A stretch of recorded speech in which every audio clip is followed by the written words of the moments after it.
reality, as people say, reality for ground is totally different. Yeah, sometimes actually we pass laws and regulations, but we don't walk the talk. So we've heard from the patients today, they have talked about the fact they have to dip into their pockets to pay for their treatment. And that is still the same. Even today, like one lady said, we have a patient who's asking for help. We have a forum where we talk with patients and everybody. And she has been in the house because she can't afford her treatment. So I'm hoping, as the CS has said, that this new system, the Social Health Authority, is going to focus from conception probably until whatever the journey of your life is.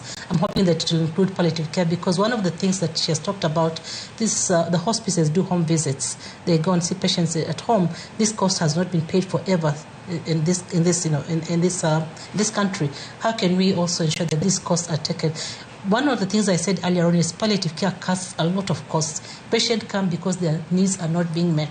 But when you meet their needs, they will stay at home. They will not keep on coming because of pain, because I've got a spiritual issue. They will stay at home, and the cost is cut for the patient, for the healthcare facility as well, and for the healthcare system. So one of the things, is she says it's pocket friendly, but sometimes the patient may need chemotherapy or radiotherapy or surgery that we call palliative, and this can be costly for the patient. So my hope is that the government is going to look at how they can also pay for hospice care, because hospices do a lot of good work.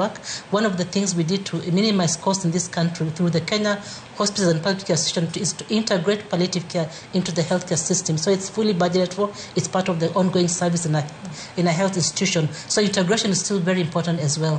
However, now for Jacqueline, you say at Kimbilio,